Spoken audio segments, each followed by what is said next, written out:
Hey, what's up? This is CRIS JUDD. When I finally got to meet Michael Peters, that he kind of just told me that I could just pursue this and the sky's the limit, you know, type of thing. Growing up, I mean, Tice Diorio, Travis Payne, Lavelle Smith, kind of like all those guys were kind of like the people that I looked up to. Like they were the generation above me, you know, Nathan Prevost, guys like that. Right. Yeah. As the business evolves, where are you seeing the opportunities in the future? Where's the growth area? You know, I think the growth areas is in the media. I mean, it's in the social networking, YouTube. I think that, you know, anybody that has any kind of sense of creativity can put their stuff online for everyone to see and get noticed. So nothing to hold you back if you got the goods. There is nothing holding you back. You just have a video camera and some know-how on how to edit. You know, and you're creative. The sky's the limit, man. I mean, it's just a lot of people have been discovered that way. So it's been fantastic. I think for us in the older generation, it's kind of like we got to kind of like keep up with that because the younger generation is so ahead of the game. So yeah, but that's where it's all evolving. It's where it's coming from, you know. So we would never know some choreographers from Europe or some obscure town, you know, until they present their stuff and it's get like this viral hits and stuff. So brought the world together. I totally think so. Yeah. Because before we didn't have that. I mean, 15 years ago we didn't have YouTube, and it was all like video reels. Like you can compile all your footage, and you create a dance reel, and that's how you submit.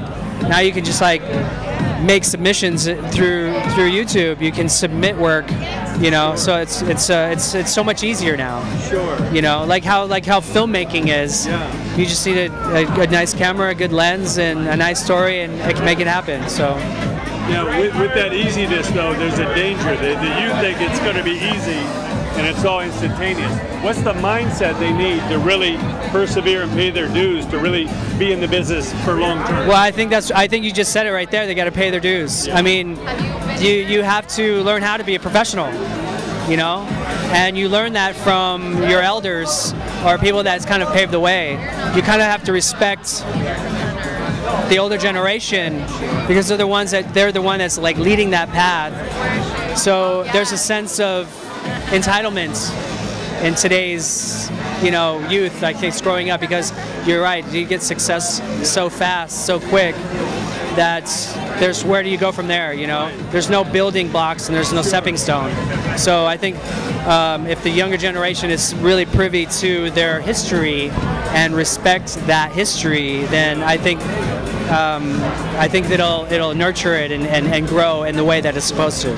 Being a master of your craft doesn't come overnight. It doesn't. So I was reading an article where it takes 10,000 hours to master a craft. You have to put 10,000 hours into one thing to master it. So you can't. You're always learning. You know, you're a constant student. That's what I love about the arts, is that you're learning something from somebody every day.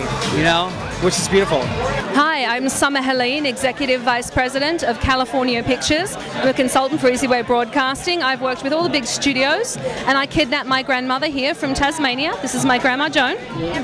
Hello. And we are here at the World Dance Awards, having a really good time. Tell us about the company, what kind of projects you're working on and what you look for. California Pictures was started by Howard Hughes in the 1940s. We've been in business ever since, going very, very strong. We work with, good Lord, every company under the sun. You can find us over at Paramount. And what we look for in projects is, okay, what I look for, I'm the vice president. I make money. I look for, give me sex and violence and I can sell it. Don't tell anyone I said that. What advice do you give to young, creative talent coming up? Writers, producers, actors, what do you tell them? I would tell them I have a radio show on once a week called Behind the Scenes. We had Lloyd Kaufman on last week. I work with John Reynolds. Dev Ross, I work with some of the original and best in Hollywood. If you have a chance, make friends. What gets you somewhere in Hollywood is your relationship with others. Your relationships build your brand. and that's what gets you work. Nepotism is everywhere. Nepotism knows no bounds. Hire your friends because they're going to hire you.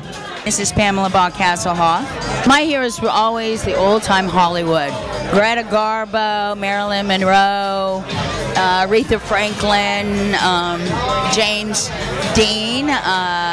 Musically, though, it was just everybody from back in those eras, you know, and I still listen to them. The Temptations, Gladys Knight and the Pips, the Supremes, you know, Bob Dylan, the Beatles.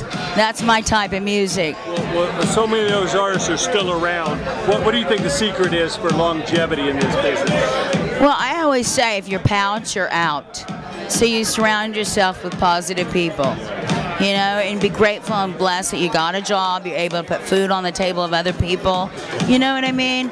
And just that you're blessings and treat everybody how you want to be treated. And I think that's the rule to success in anything.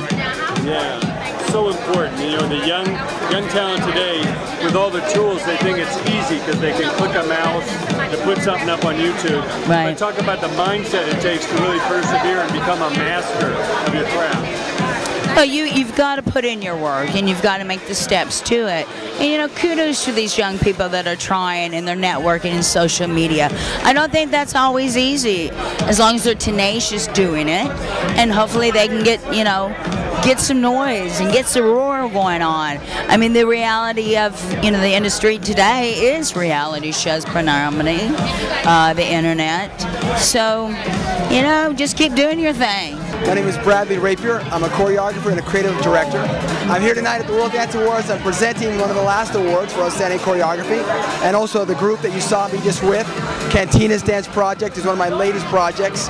Just doing all we can to take this art form and inspire people. We're just thrilled. As a kid, who were your heroes? Who inspired you to do this? Wow, that's huge. You know, it wasn't so much dance heroes initially. My father played jazz music all the time. My mother was a dancer.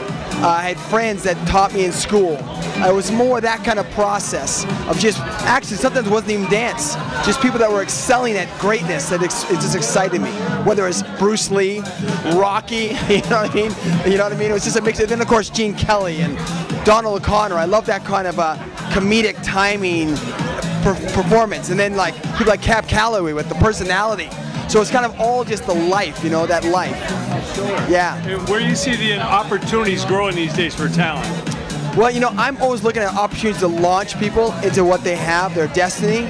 And I really think that one of the great things about this culture, it so embodies the idea of individual freestyle, but if you get it right where you know that it's not just about you but about giving to others, then your talent will come out, and that freedom you find in the dance will then translate into other things, whether it's dance or not, and then you start to find out what do you do, what are you passionate about. So I kind of like to use this as a gateway to unleash people into what they can do and how they can help others. Yeah. What's the mindset you need these days to be a focused talent that's really, you know, paying their dues the right way and become a student of the game? Where do they need to be focused? That's huge. You know, it's getting to be a bit of a lost art because there's a lot of quick happenings. Yeah. But if you really want to do well, you have to get into the culture. In this culture, you can't just try and get a quick fix of certain movements. It's not the move. It's the groove. You've got to get the grooves, the culture, the funk grooves, to the street grooves. You really want to learn about it, and then you really want to then throw yourself in there with almost reckless abandon in terms of forget what people think. Dig in and get that spiritual component of it, really. And then at the same time, you train the disciplines, but every moment you train a discipline, you must be spending time on individual freestyle, making sure that you're connected to what makes you do it. I think that's a key, because when I'm looking for people, when I'm auditioning, movement's great, you've learned your craft, but can you give me that thing that is you? And that's something that you only will get through digging into that circle, that cipher, that freestyle. I'm not saying you have to do You Got Served and battle people, but I'm just saying get in there, get into the game.